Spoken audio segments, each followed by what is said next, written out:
Descubrí que mi esposa me engañó con un primo lejano durante Navidad, después de dejarme solo en casa fingiendo visitar a su abuela. Y toda su familia se volvió contra mí cuando revelé la verdad. Yo tenía una relación bastante estable, o eso pensaba. Llevábamos 5 años casados, y en total como 7 juntos. La conocí en una reunión familiar, de esas donde ni conoces a nadie porque son tíos de tíos y primos de segundos grados que aparecen con gente que ni siquiera sabes cómo se llaman. Ella estaba ahí acompañando a su tía o algo así, nunca entendí bien el lazo familiar. No es que éramos primos ni nada, para dejar eso claro desde ya. Ella era de otro estado, pero con conexiones lejanas con mi familia política, algo así. Bueno, la conocí ahí, y nos enganchamos muy rápido. Era divertida, espontánea, un poco caótica, y eso me gustaba. Yo era más reservado, más del tipo que prefiere quedarse en casa viendo una película que salir de fiesta. Pero ella era todo lo contrario, y supongo que por eso me atrajo tanto al principio. Nos casamos 2 años después de empezar a salir. Vivíamos en Kansas City, pero por temas de trabajo mío, soy desarrollador de software freelance, decidimos mudarnos a Denver.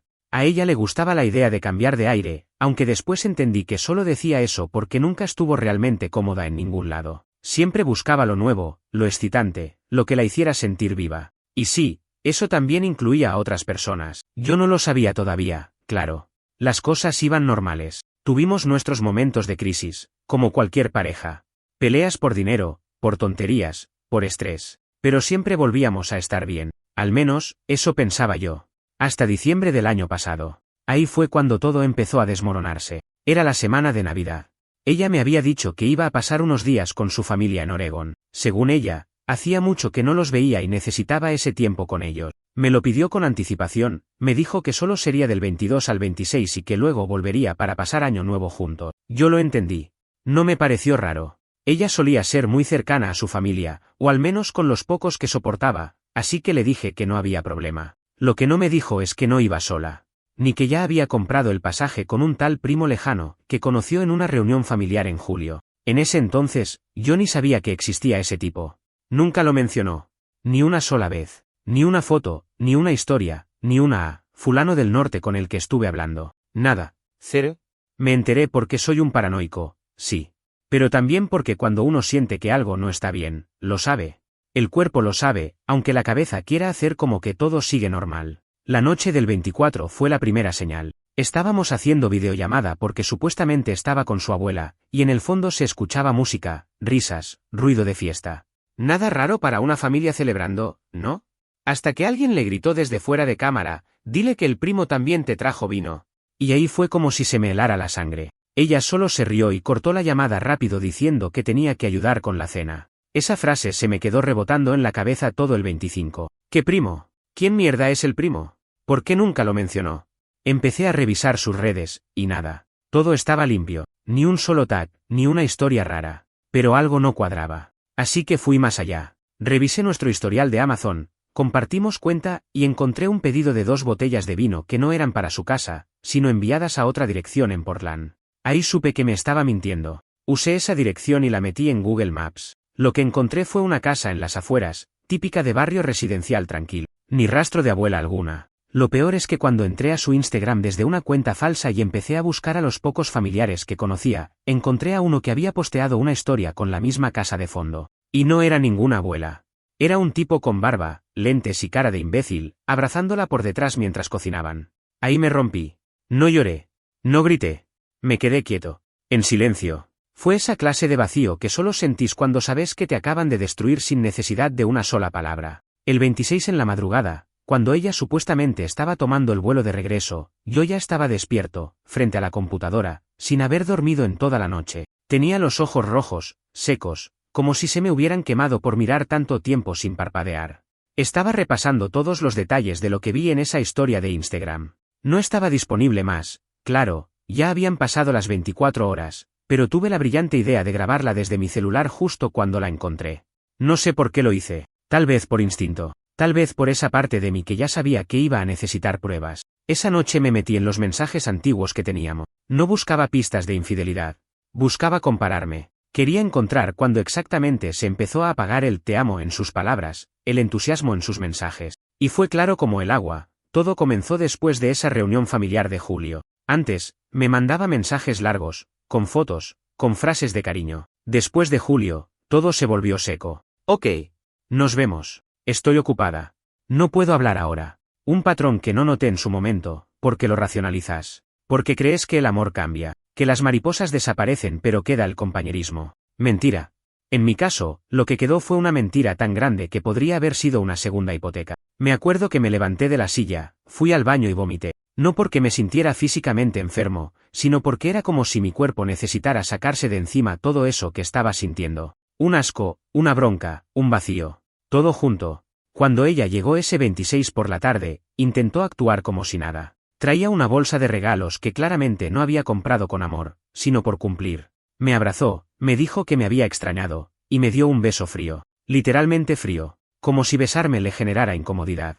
Me hice el boludo. La saludé igual, sonreí, y le dije que me alegraba tenerla de vuelta. Por dentro, tenía un volcán listo para explotar, pero no lo hice. No todavía. La dejé bañarse, acomodar sus cosas. En cuanto se metió a la ducha, agarré su celular que había dejado tirado en el sofá.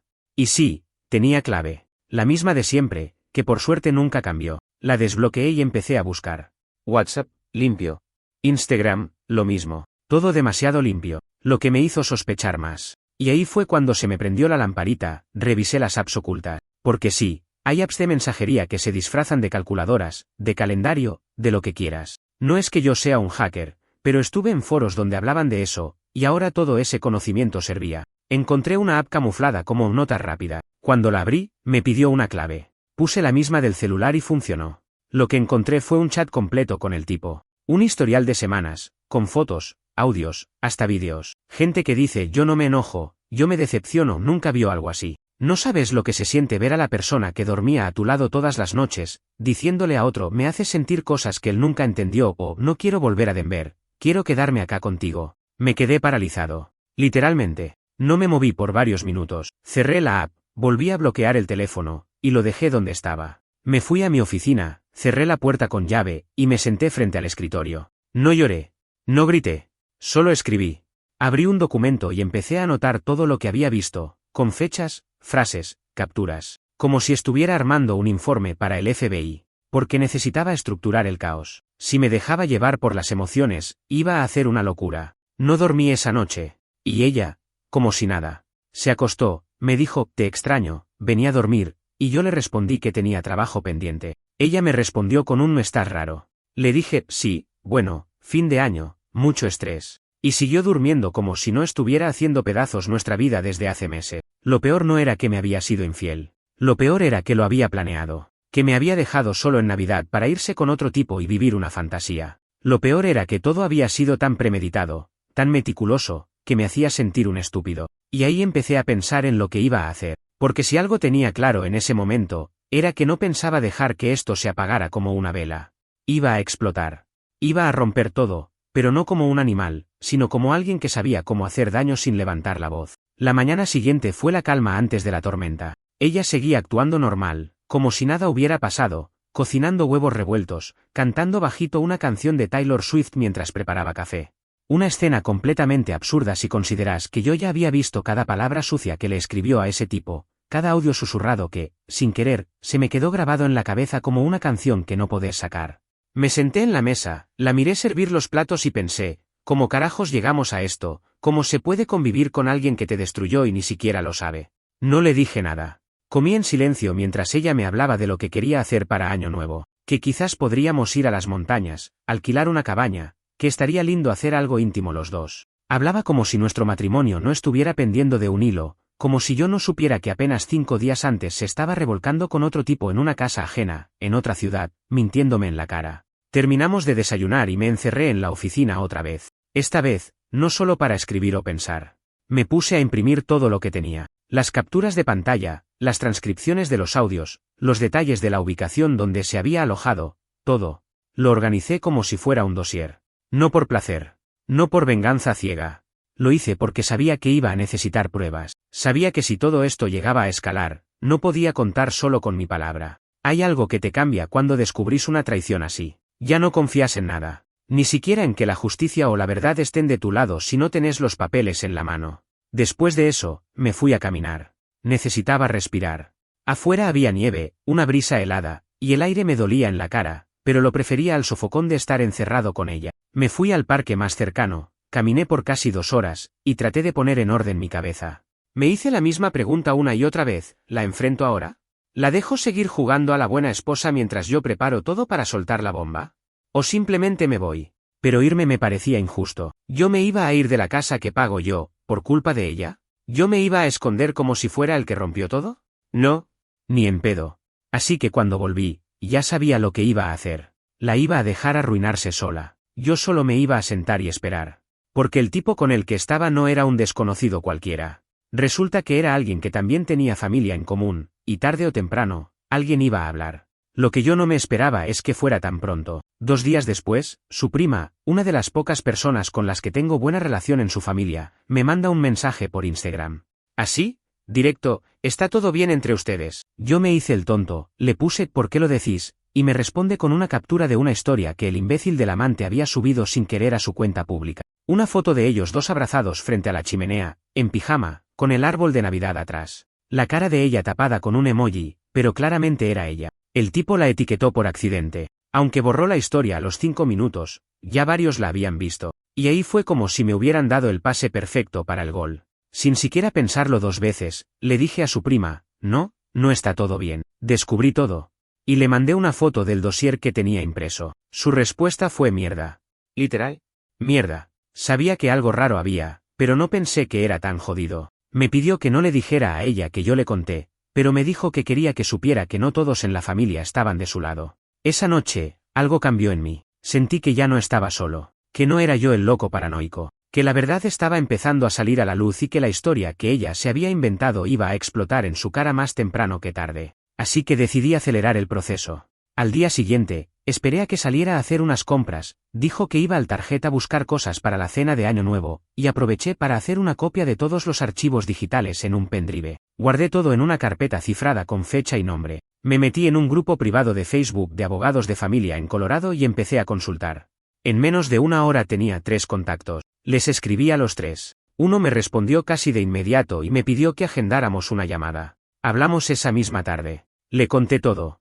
El tipo fue directo, con lo que tenés, esto es una mina de oro. Infidelidad comprobada, abandono emocional, y todo bien documentado. Si la jugamos bien, podés salir de esto limpio. Me dio una lista de cosas que tenía que hacer, entre ellas, no confrontarla todavía, no mostrarle que sabía, y seguir recolectando todo lo que pudiera. Me dijo que esperáramos a tener todo listo legalmente antes de hacer el movimiento final. Y eso fue lo que hice. Esa noche, ella volvió como si nada, con bolsas, comida, vino, y esa sonrisa de somos una pareja feliz y todo está bien. Me ofreció una copa, puse mi mejor cara de esposo presente, y brindamos. Mientras ella hablaba de las resoluciones de Año Nuevo, yo pensaba, vos no sabés lo que te espera el 2 de enero, reina. No tenés ni idea. La mañana del 31 de diciembre amaneció como cualquier otra, pero yo ya no era el mismo tipo que había empezado el mes. Me había convertido, sin querer, en una versión fría de mí. Medido. Silencioso. Observador. Ella no tenía ni la más mínima idea de lo que pasaba por mi cabeza mientras decoraba la casa, preparaba playlist, se probaba vestidos frente al espejo. Yo la miraba y pensaba, estás bailando en el borde de un abismo y ni siquiera sabes que lo cavaste vos sola. Tenía todo listo. Hablé con el abogado el día anterior y ya estaba redactando los papeles. Me pidió un par de documentos más, que imprimí y firmé en silencio desde la oficina mientras ella pensaba que yo estaba viendo tutoriales para hacer cactals. La ironía me mata cuando la recuerdo diciendo, este va a ser nuestro mejor año nuevo, lo presiento. Yo también lo sentía, pero no por las mismas razones. A eso de las 6 de la tarde llegaron sus 2 amigas más cercanas, con las que se reencuentra solo en fechas especiales. Gente que finge un cariño de la hermana del alma pero con la que se habla cada 2 o 3 meses. Fingieron emoción, me saludaron con abrazos plásticos, y yo me los comí todos con una sonrisa. Ya no me afectaba nada. Había pasado la etapa del dolor. Ahora estaba en modo cirujano, precisión, paciencia y un objetivo claro. La velada avanzó entre tragos, música y fotos falsas. Selfie con el mejor esposo del mundo, puso ella en una historia. Yo miraba la notificación desde mi celular y apenas sonreía. No respondí. No reposteé. Solo la guardé. Otra pieza más para el archivo. En mi cabeza, todo era evidencia. Todo era preparación. A las 11:30, justo antes de la cuenta regresiva, ella se acercó a mí, con los ojos brillando por el vino y la euforia de la noche, y me susurró al oído, gracias por seguir a mi lado. Te amo. Me dieron ganas de vomitar, pero me aguanté. Le respondí con un beso en la mejilla. Lo suficiente para seguir el juego, pero no lo suficiente como para mentirme a mí mismo. Ya no había amor, lo había matado ella, y yo estaba simplemente esperando el momento de enterrarlo. A las 12, brindamos. Fuegos artificiales afuera, abrazos adentro, risas, brindis cruzados. Ella estaba feliz, eufórica, aliviada, quizás pensando que todo ese estrés de diciembre ya se había calmado, que su aventura de Navidad quedaba como un pequeño secreto guardado en algún rincón. Y ese fue el momento exacto en que me prometí a mí mismo que no iba a gritar, que no iba a pelear, que no iba a caer en el drama. Al día siguiente, 1 de enero, me levanté temprano, muy temprano. Mientras ella dormía, me duché, me vestí, agarré el pendrive, el dossier impreso y salí de la casa. Conduje directo hasta la oficina del abogado, donde me esperaba con los papeles listos para firmar la demanda de divorcio. Todo estaba en orden. El proceso se ponía en marcha. Lo único que faltaba era decidir cómo y cuándo iba a enfrentarla. Y sí, quería hacerlo cara a cara. No quería esconderme detrás de un correo electrónico, ni de un oficial de justicia. Quería mirarla a los ojos y mostrarle que todo lo que construyó con mentiras se le venía abajo. Esa misma tarde, después de almorzar con el abogado, volví a casa. Ella estaba en la sala, viendo una película, con esa tranquilidad de quien no sabe que el mundo está por colapsar. Me senté frente a ella y le dije, necesito hablar con vos. Ahora. Me miró confundida. ¿Qué pasa? No actúes, sabes perfectamente de qué se trata. No entiendo. Navidad en Oregón, ¿te suena? Ahí cambió la cara. Un parpadeo nervioso. Una rigidez repentina en la postura. Intentó improvisar. ¿Qué pasa con Navidad? Lo sé todo. Desde el principio. Cada mensaje, cada foto, cada mentira. Y tengo pruebas de todo. No dijo nada al principio. Solo me miró. Luego vino el intento de negación. No sé de qué estás hablando. ¿Querés que lo lea en voz alta?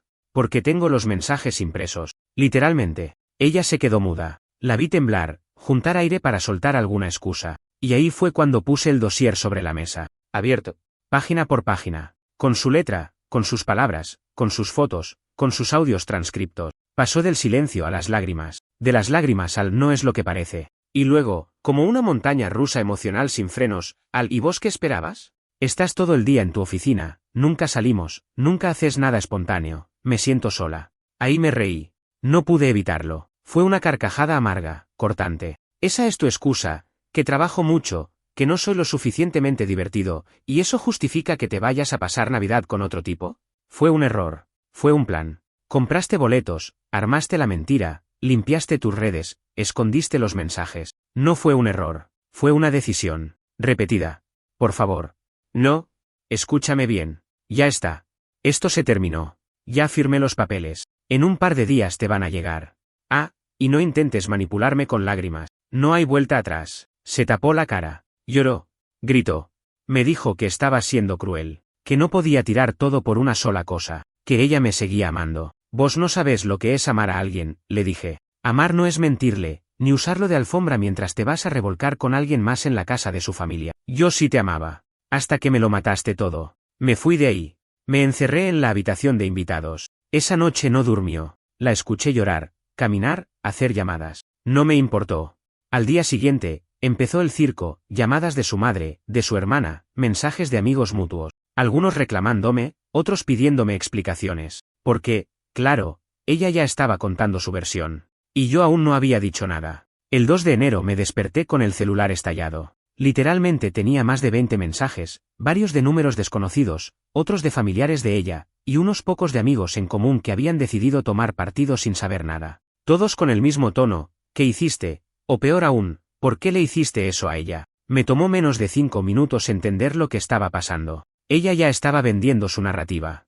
El clásico giro de guión que se esperaba, la víctima abandonada, confundida, con el corazón roto, que no sabe por qué su esposo decidió terminar con el matrimonio de la noche a la mañana. Y ahí fue cuando decidí que no iba a quedarme callado. No iba a ir por ahí publicando todo como si fuera un adolescente buscando atención, pero tampoco iba a permitir que me arrastrara con sus mentiras. Así que escribí un mensaje claro y directo, lo más sobrio y medido posible, y se lo mandé a las pocas personas que me importaban, mis amigos más cercanos, mi familia y algunos pocos que compartíamos como pareja.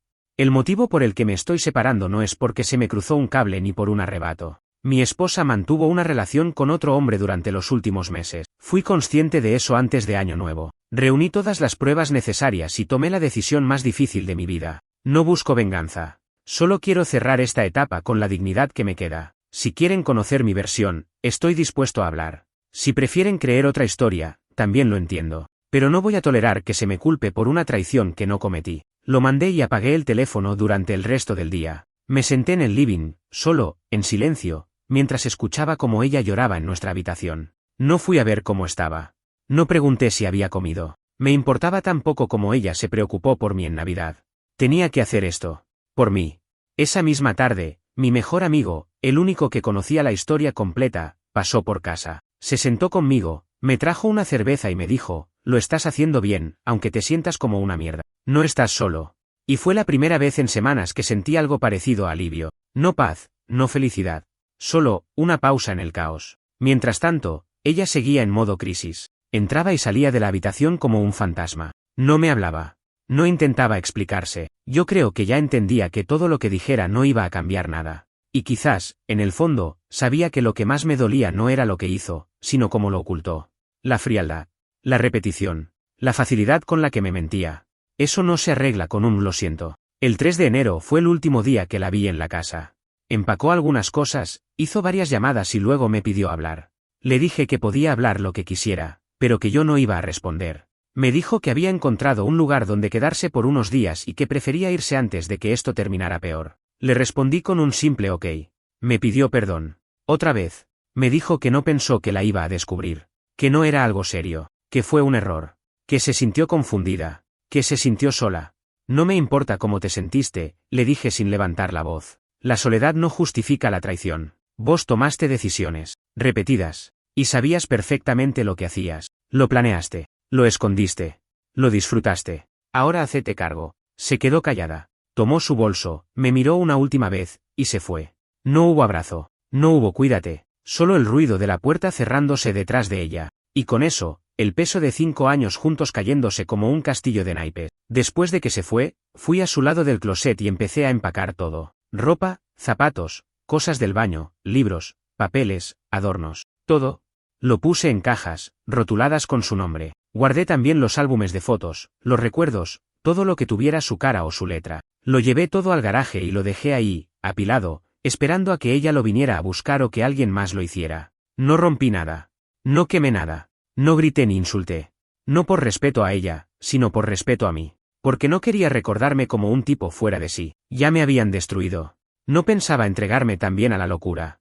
En los días que siguieron, varios familiares suyos me escribieron. Algunos enojados, otros en shock, otros simplemente tristes. Lo que más me sorprendió fue la cantidad de gente que me dijo, entre líneas, que ya lo sospechaban. Que ella había cambiado. Que últimamente estaba distinta. Como si todos hubieran visto las señales menos yo. Después de que ella se fue, el silencio se volvió una constante. La casa, que antes me resultaba acogedora, ahora me parecía un escenario vacío. Las paredes parecían más frías. La cama, demasiado grande. Todo lo que había sido nosotros ahora me golpeaba como una ironía pesada. Era mi espacio, sí, pero cada rincón estaba empapado de su presencia, como si hubiera dejado atrás una sombra que todavía no se quería ir. No pasaron ni 3 días antes de que su versión de los hechos empezara a filtrarse por lugares que nunca imaginé. Me llegaban capturas de publicaciones pasivo-agresivas en sus redes, frases como a veces das todo y te siguen dejando o nadie sabe lo que pasa detrás de una puerta cerrada. Como si todo esto fuera una película donde ella era la víctima y yo el villano que la dejó sin explicación. A esa altura ya ni me enojaba. Era tan patético que me daba pena. Pero no a todos logró convencer. Su prima, la misma que me había mandado la historia reveladora, me escribió de nuevo. Me dijo que varias personas de su familia le estaban cuestionando las versiones contradictorias que iba soltando. Que en una decía que yo la había descuidado, en otra que me puse violento, en otra que yo también tenía a alguien. Todo sin pruebas, sin lógica, sin coherencia, solo desesperación. Yo no respondí públicamente. No puse nada en redes. No hablé mal de ella con nadie más. Lo único que hice fue enviarle a mi abogado cada captura, cada mensaje, cada intento de manipulación que me llegaba. Él seguía con la estrategia de documentar todo. Su consejo fue claro: no te rebajes, que los hechos hablen por vos. Esto no es sobre revancha.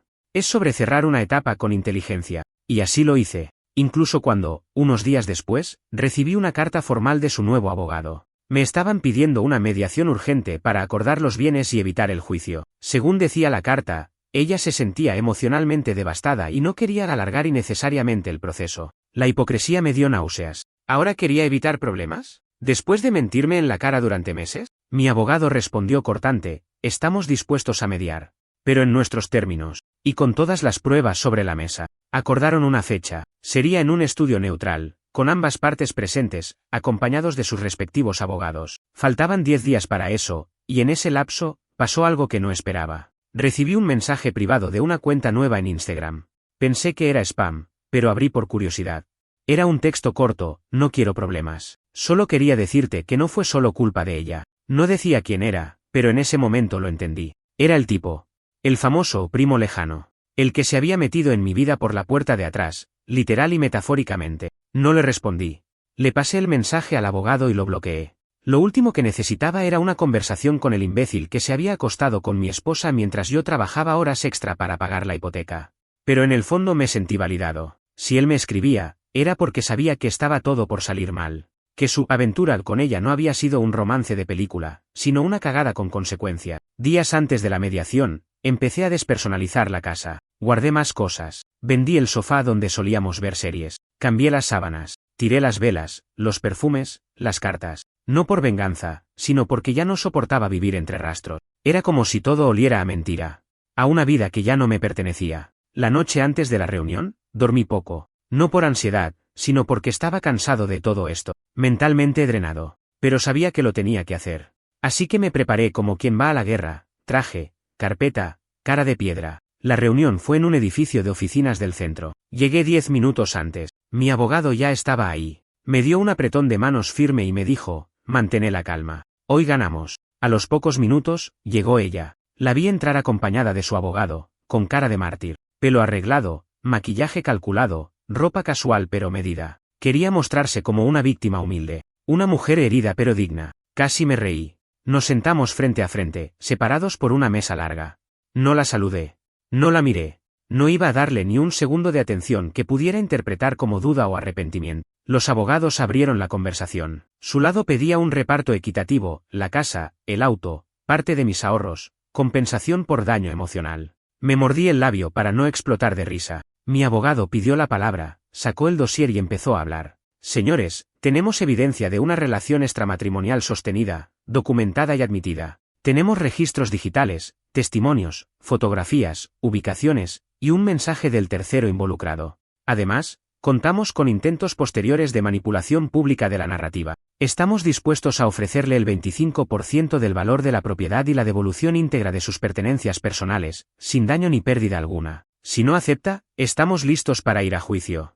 Ella intentó interrumpir, empezó a llorar. Dijo que la estaba atacando, que no podía creer la frialdad con la que estaba hablando de la mujer que amó. Ahí sí la miré, por primera vez en toda la reunión. No te estoy atacando. Estoy cerrando un ciclo. El que vos rompiste. Este no es un show.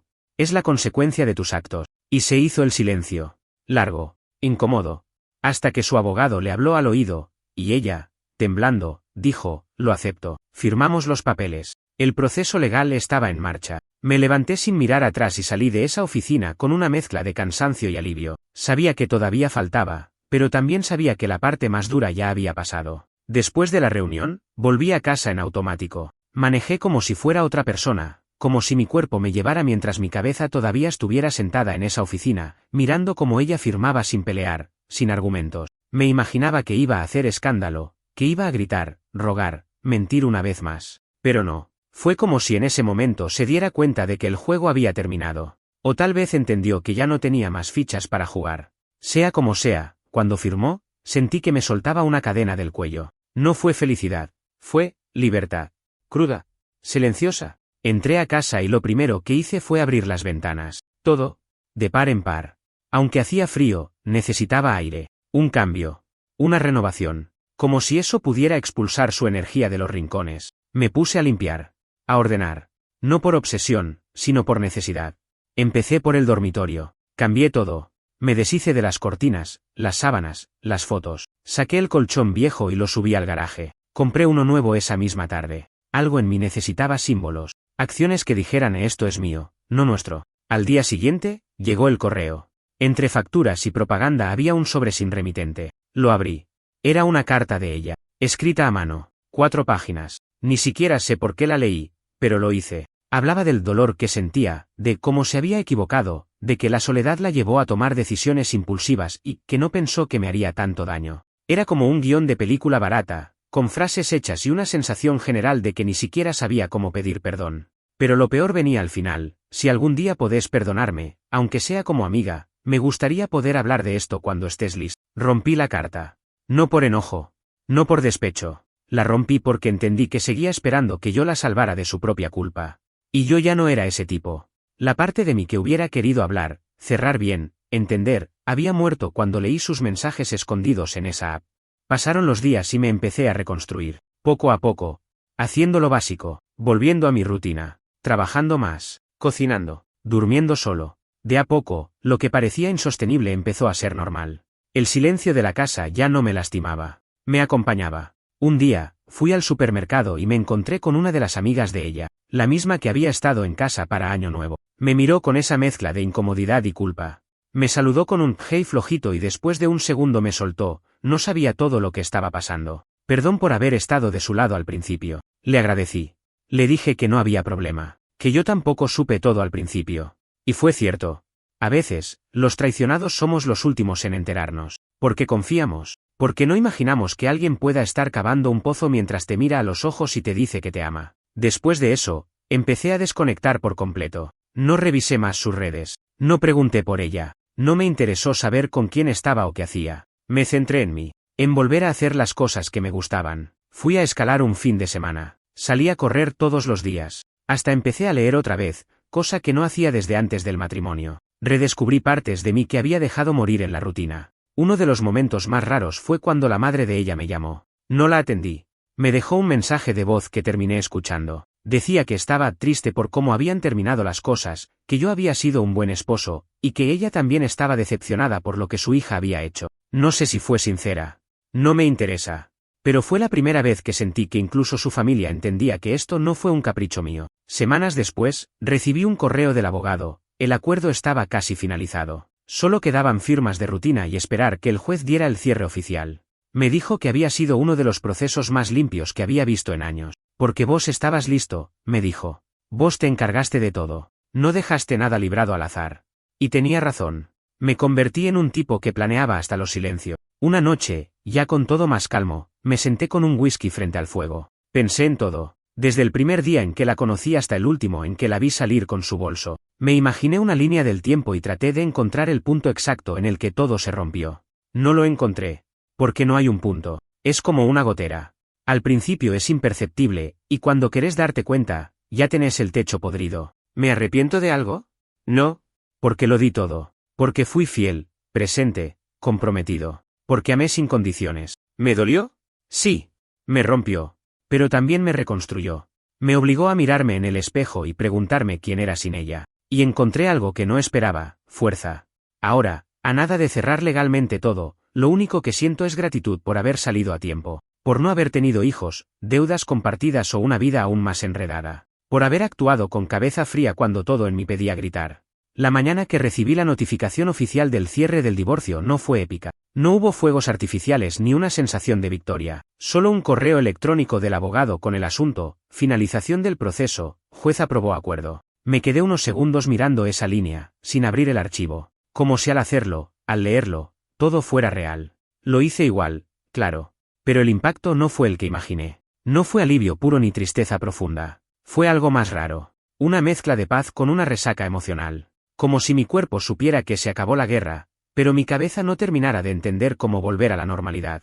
Tomé ese día libre, cerré la laptop, dejé el teléfono en modo avión y salí a manejar sin rumbo. No tenía destino, solo necesitaba estar lejos de todo por unas horas. Terminé en un lago a las afueras de Boulder, un lugar al que habíamos ido una vez, los dos. Esa vez fue en nuestro primer año de casados. Me acordé porque en ese viaje todavía creíamos que teníamos algo especial, que el amor alcanzaba. Me senté ahí, con una cerveza en la mano, mirando el agua. Pensé en lo que significaba realmente el final de un matrimonio. Porque más allá del papel, del trámite, del juicio, lo que realmente se termina es una versión de vos mismo. Yo ya no era el mismo que firmó ese contrato con ella, que se prometió amor eterno en una ceremonia de jardín con luces colgando y promesas que ninguno de los dos terminó cumpliendo. Era otra persona ahora. Más cínico, sí.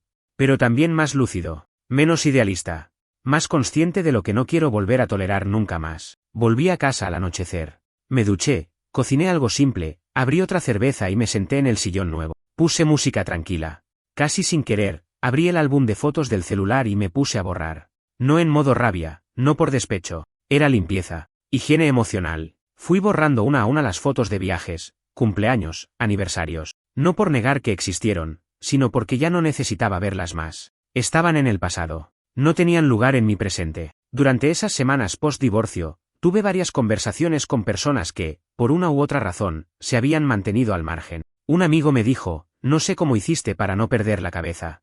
Otro, más brutal, soltó, y yo la habría reventado. Literalmente. Pero el comentario que más me quedó fue el de mi hermana, que fue la única que me acompañó desde el primer día. Me dijo, no te das cuenta ahora, pero te salvaste de vivir una mentira por el resto de tu vida. Y sí. Eso fue lo que pasó. Me salvé. No como un héroe, sino como alguien que supo cortar el hilo a tiempo. Y cuando miro para atrás, me doy cuenta de cuántas señales ignoré, cuántas veces le resté importancia a detalles que ahora veo con claridad, la distancia emocional, las excusas, las amigas con las que salía pero de las que nunca hablaba. Todo estaba ahí, pero yo no quería verlo. Porque cuando amas, negas. Cuando confías, te tapas los ojos para no ver lo obvio. Después de un tiempo, ella volvió a escribir. Desde otro número. Me mandó un mensaje corto, ¿podemos hablar? No le respondí. Ni siquiera lo pensé. Lo eliminé y seguí con mi día. No porque tenga odio. No porque me haya vuelto de piedra. Sino porque ya no hay nada que decir. Las conversaciones que no se tuvieron cuando había tiempo ya no tienen valor cuando todo está roto. Ella pudo hablar antes. Pudo decir la verdad. Eligió otra cosa. Y con eso, eligió también este silencio. Hoy la casa es distinta. No por los muebles nuevos ni por los espacios vacíos. Es distinta porque ahora tiene mi ritmo. Mi aire. Mis reglas. Me levanto y pongo la música que quiero sin que nadie me diga que es muy temprano para eso. Cocino lo que se me antoja, me quedo despierto hasta tarde sin tener que dar explicaciones. No suena a mucho, pero después de tanto tiempo caminando sobre cáscaras de huevo, es libertad pura. A veces me preguntan si volvería a confiar en alguien. No tengo la respuesta. No estoy cerrado, pero tampoco tengo prisa. Aprendí que la paz vale más que cualquier compañía forzada. Que estar solo no es sinónimo de estar mal. Y que antes de meterme de nuevo en algo así, necesito tener claro que no voy a volver a ceder mis límites por miedo a estar solo. Hay un dicho que escuché hace poco que me quedó grabado: el infierno no son los otros. El infierno es amar a alguien que ya no te respeta. Eso viví yo. Y salí. No perfecto. No indemne, pero entero. Si estás leyendo esto y pasaste por algo parecido, o lo estás pasando ahora, te digo lo que me habría gustado escuchar hace meses: no te traiciones a vos mismo por mantener una relación que ya no existe. No te quedes solo porque tenés miedo. Y sobre todo, no te calles, porque el silencio también enferma.